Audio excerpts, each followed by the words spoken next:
Hello, my name is Melanie Wesley, and welcome to the Salon Social Podcast. On today's episode, we are joined by Kaleia Hardeman, the founder and CEO of Pure Magic Aesthetics Beauty and Wellness Spa. Kaleia is a licensed esthetician and beauty expert with nearly 14 years of experience, and she is known for her commitment to exceptional customer service.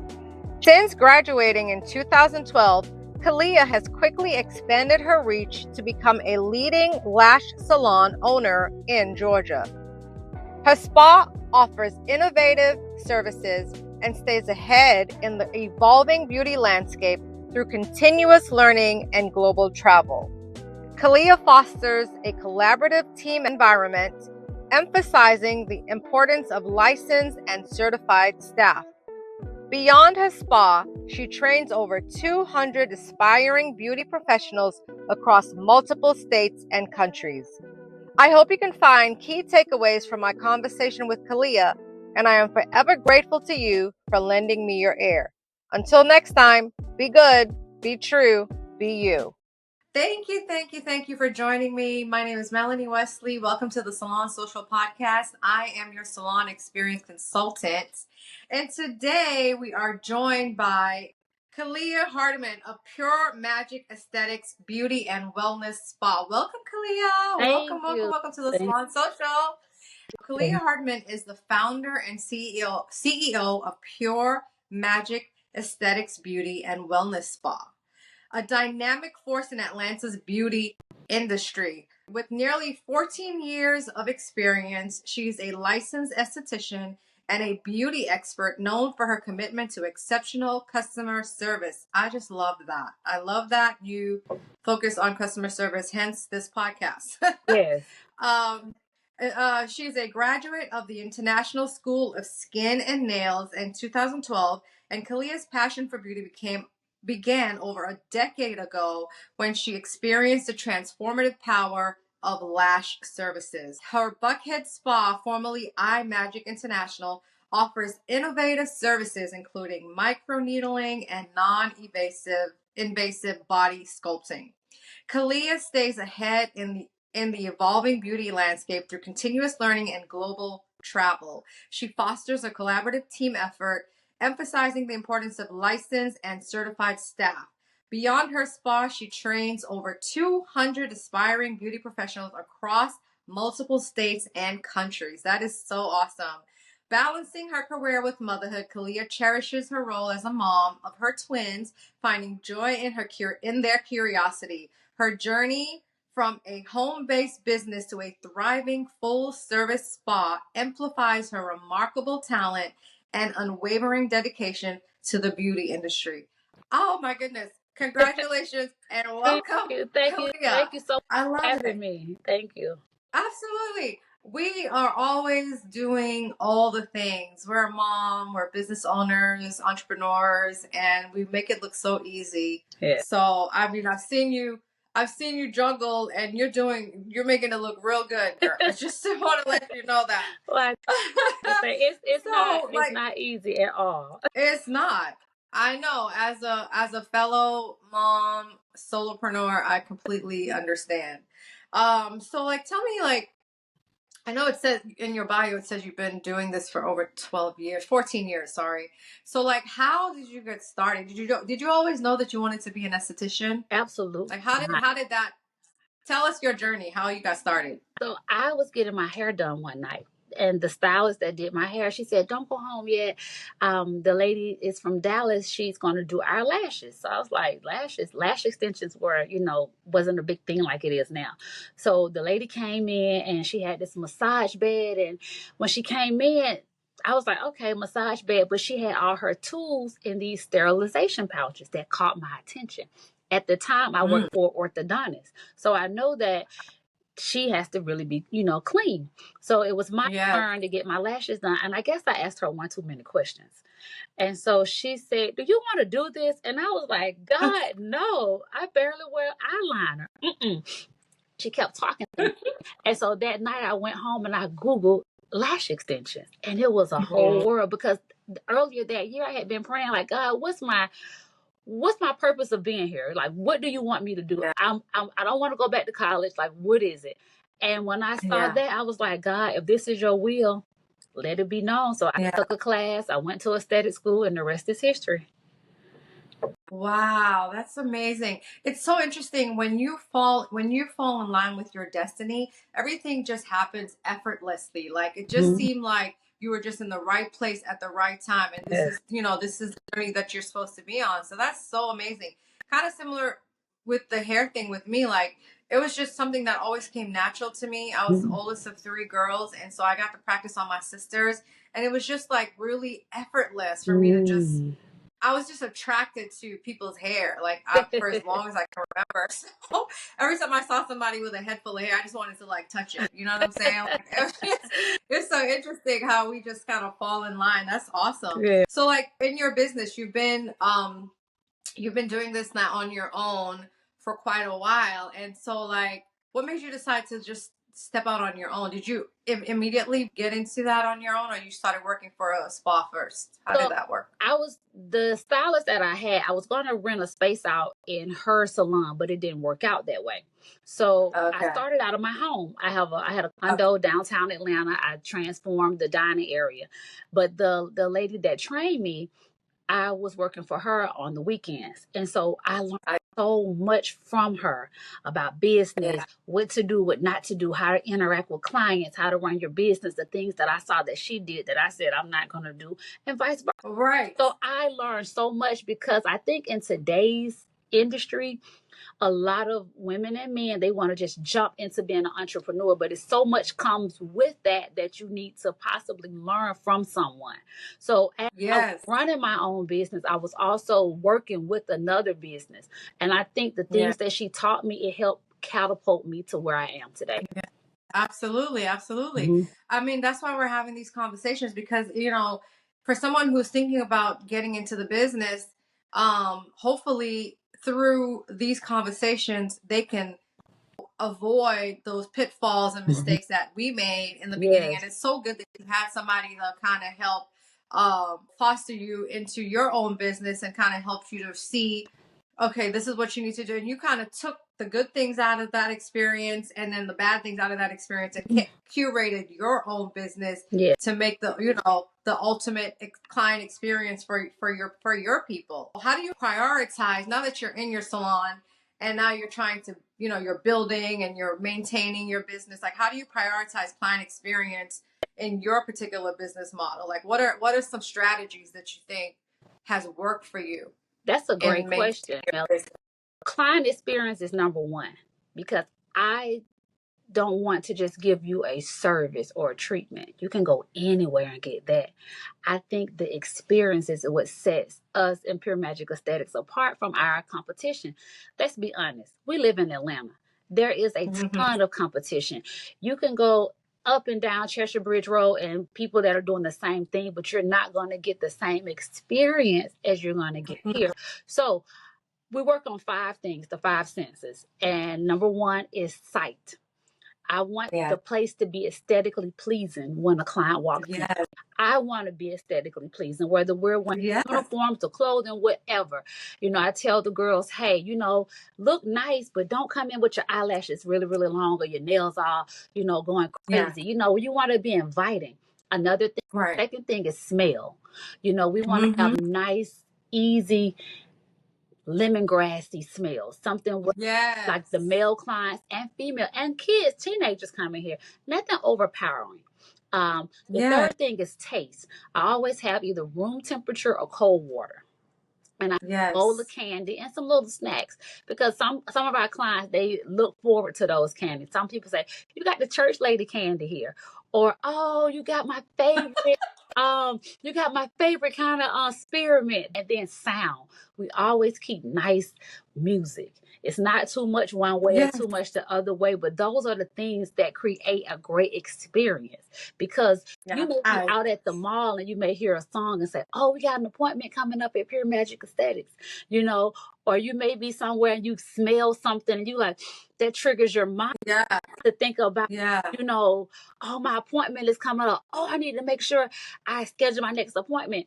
So those things that I want, that we trigger that we want to be in your mind, not trigger, we want to in your mind about the experience that we have, because the experience is everything. It may be Oh something my as God. small as having Wi-Fi so that you could take a meeting after your appointment, or it may be, Yeah.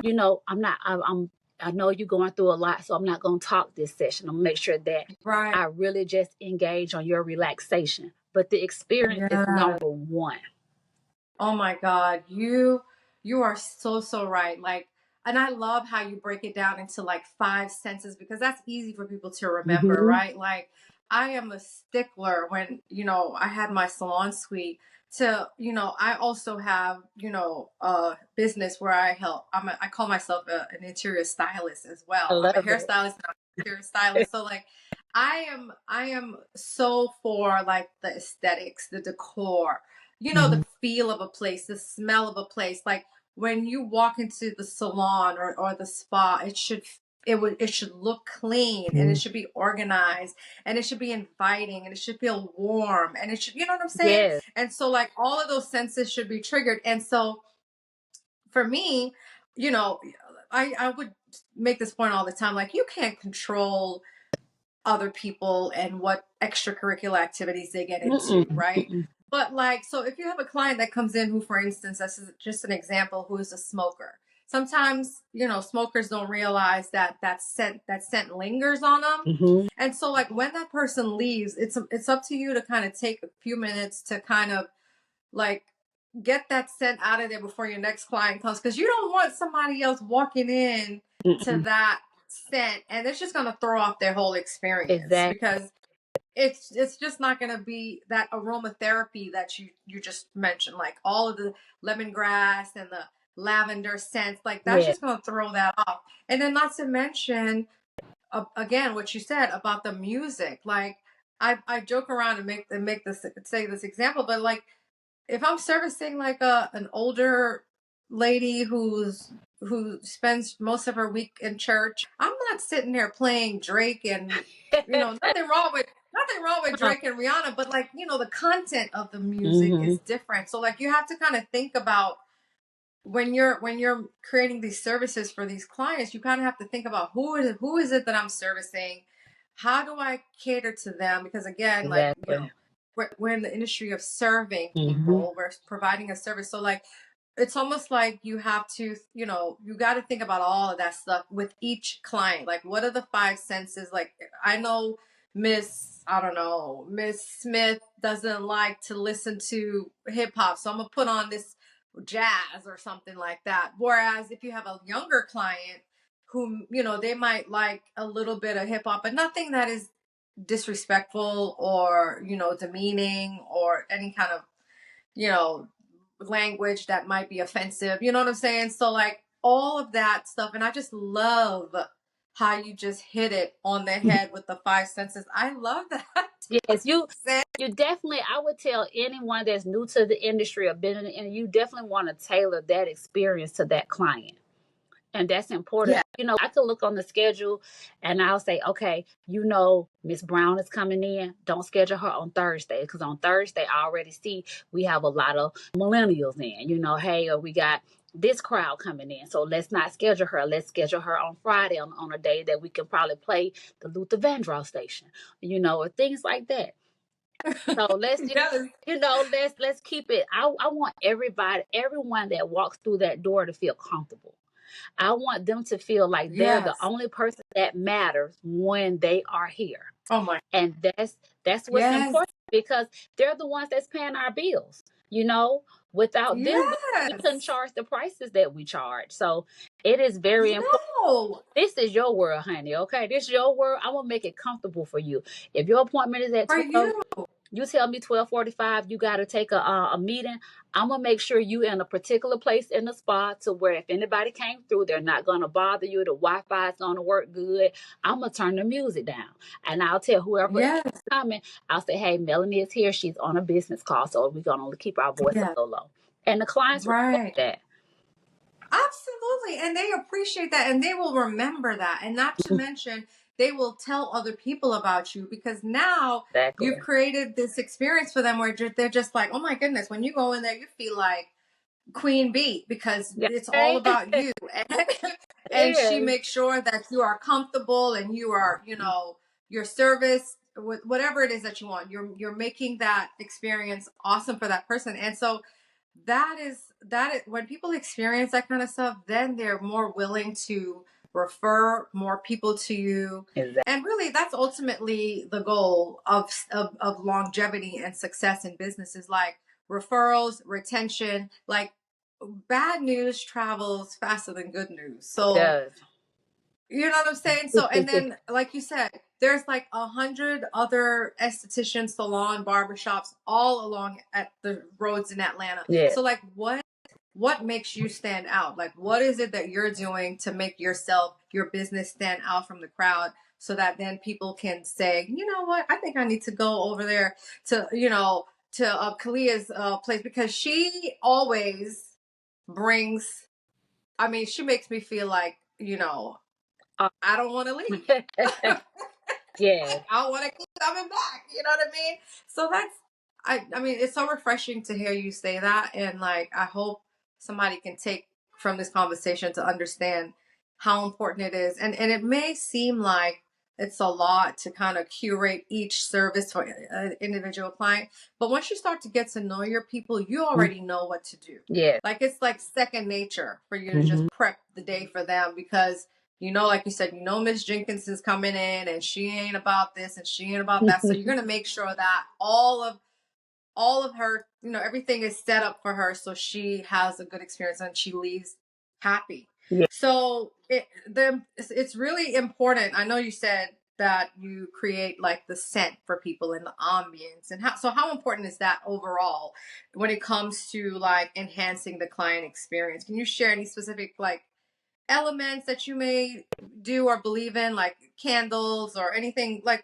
anything that can help make the experience more positive? So the client experience is number one, because like you said, the goal is to retain the clients, and the goal is for Yes. them to refer people to you. And research and studies have shown it's cheaper to retain the clients that you have than study going trying to get new clients and bring new clients in.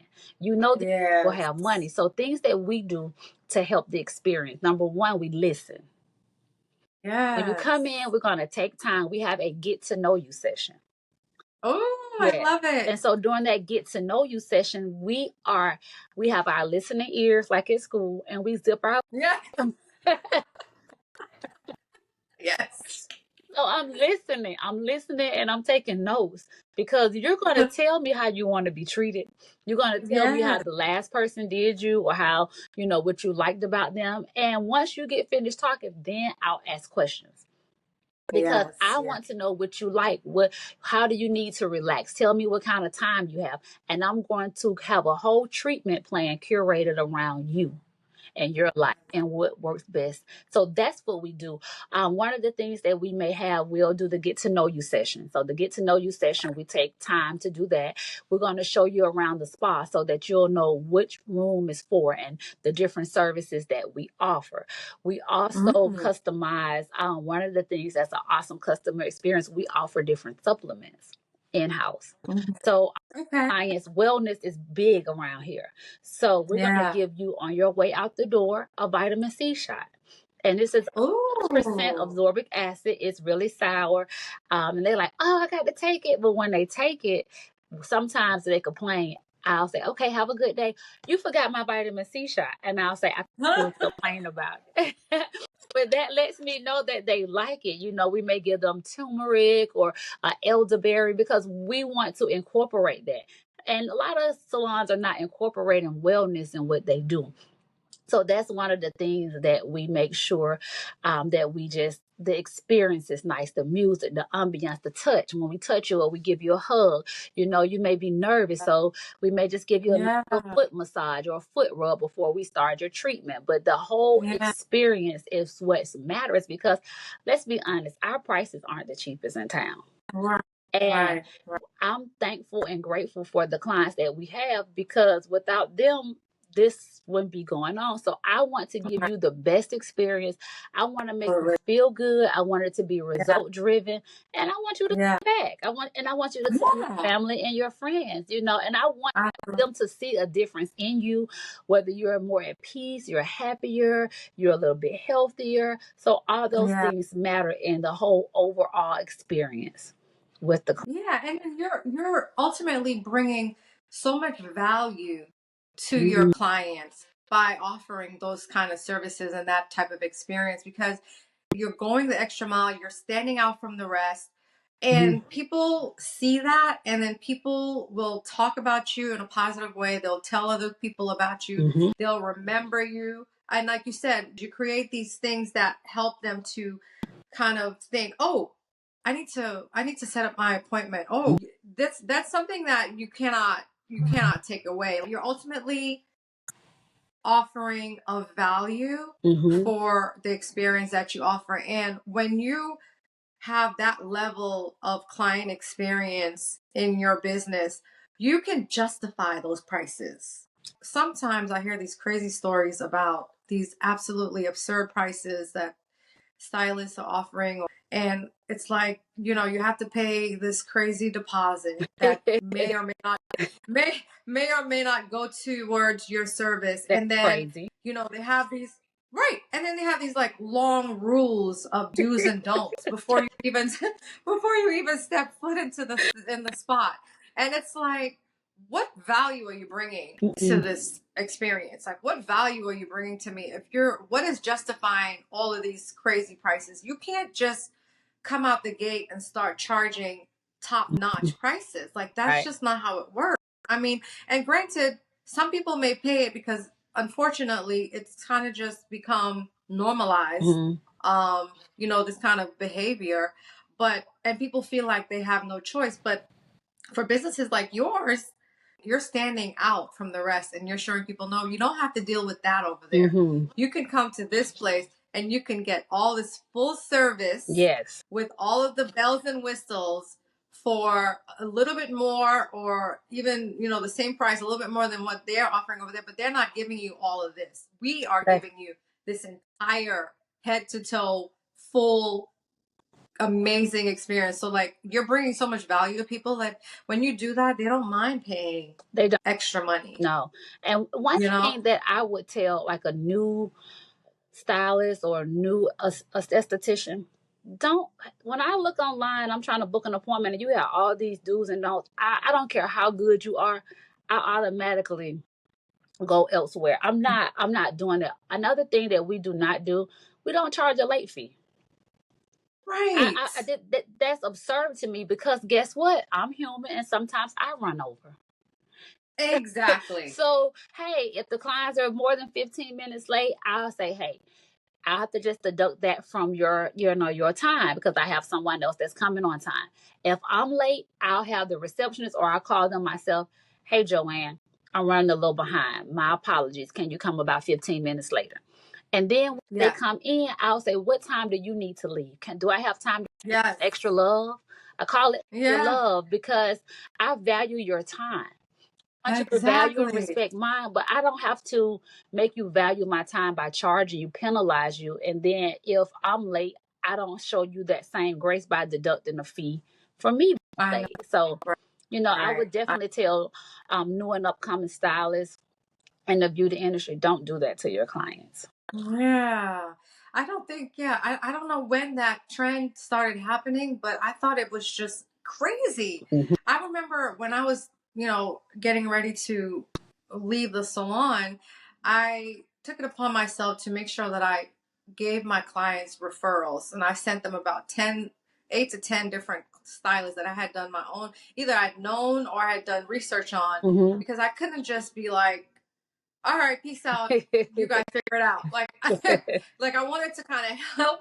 I want to help them. Again, that's part of the experience. Like, I'm going above and beyond to kind of help with this transition.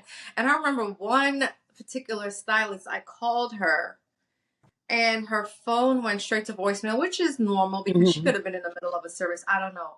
But immediately following that voicemail, I got a text message, no lie. It was probably about a paragraph long with all, with all of the, and don't come at this time, and you need to put an appointment, a deposit, and if you're 15 minutes late, then you lose your deposit, and da da da da da da da da da.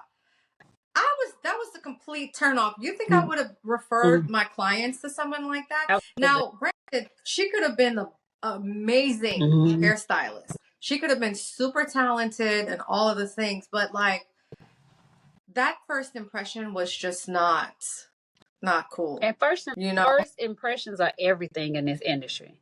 They are, how I tell the girls, have a smile when you answer the phone. Yes. If you're feeling bad or you got into it with your boyfriend, rub that tree out there, but don't come in. Oh, no. Don't bring it in here. That's nobody's problem. If I'm having issues, no one is ever going to know it because that's not their problem. They don't come here to hear our problem. Listen. They want to dump it on us. So yes. If my kids was late for school or this didn't happen, the dog ran away, that's not their problem. No, it's not. You know how many times I had, like, before a client, I had I was just so emotional, crying and everything. I had to get myself together. Bad. And when that person walked in the door, I would be like, "Hey, girl, how you doing?" Like, I mean, seriously. I mean, until you get to a point where maybe you guys have built a rapport and a relationship, and you feel that it's okay to talk to them, but that's fine then. But if the client is okay with it, but like you can't do that first off with anybody. Like you have to feel your client, get to know them, build that relationship before you're in a position for you to be able to share that kind of personal information.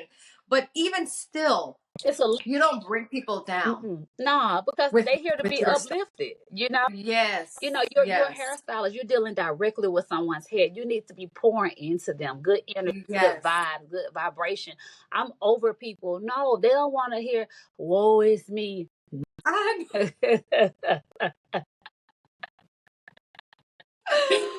my God. No, absolutely not. Okay. Right. Exactly. No. I mean, I totally agree with you. And I just don't know where we took a left turn, girl. This industry just took a left turn, and it's just like. I'm happy that you're doing this because the professionalism in this industry is crazy. I was just texting one of my mentors. Her name is Joan Bell Carroll. She was the first brow salon in DeKalb County. And she had professionalism and customer service to a T.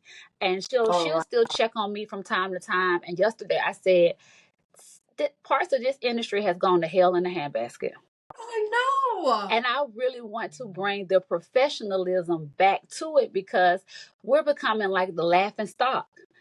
Right. And that's not cool because this has been a respected industry. This whole beauty industry have produced multimillionaires. It has taken care of families, sent children to college, bought homes, all of this great stuff. And I just don't like where it's headed. I agree. And that was my driving factor. When I saw it happening, I couldn't just sit still and just by the wayside. I had to do something. And this is my way of kind of helping bring the topic to discussion and just kind of try and help the up and coming, the new generation to change that. Like, hopefully this helps, someone sees this and understands the importance of that professionalism, client experiences, relationship building, because that's ultimately what it is. So I do appreciate you for saying that, because it was necessary, and somebody had to start talking about it, especially, and I hate to say it, but in our culture, it's worse. You know what I mean? And so, I mean, and then also like it's a reciprocal thing. Like, you as the person who's providing the service have to hold yourself to a certain standard and professionalism. And therefore, once you do that, you're going to attract those type of clients. Exactly. When you got this low vibration, you walking around, like you said, woe is me, woo, everybody is, out to get me. That's what you're going to attract. Exactly. Those are the type of people that you're going to attract. So like, are you trying to attract high-end clients? so you can work smarter, not harder? Or are you trying to stay down here trying to fuss and fight with everybody and nickel and dime until you wear yourself out? Like, so what you put in is what you get out. You got to put in that time. You got to take the time to make sure all of those things are right. All of the five senses, like you said, are correct. You take the time to curate each appointment for each particular client, and you'll see the results. It'll happen. You know, I can speak for myself. Like, I saw a change when I really started focusing on client experience, how it just grew my business in such a short time. I mean, I went from, you know, not having, I also started in my home. And so I went from like starting in my home and, you know, playing around, you kind of just trying to make some money. And to the point where when I moved into a salon suite and I really created this experience for people, my business grew so much in a year that I had to turn business away and I had to hire an assistant and really get help because it was just coming at me like so fast, like everywhere. Oh, I need to get in your chair. I had people booked out for a year. Oh, wow. That's awesome. So I mean, I know it works. I'm living proof of that. And like when I meet people like you, business people like you, like I just get excited because I'm like, yes, we get it. Like things are changing. And to your point about the industry being laughed at, I mean, we have to understand as beauty professionals that we bring so much value to people's lives. We do. It's not just about providing a service, doing hair, doing eyelashes or whatever. It is so much deeper than that because you can really change the way a person feels about themselves. Yes. Somebody could be on the brink of depression and then they come to you and then you just help them. Because when you look good, you feel good. Thank you for joining me for part 1 of this episode of the Salon Social Podcast. Tune in next Sunday for part 2. See you then.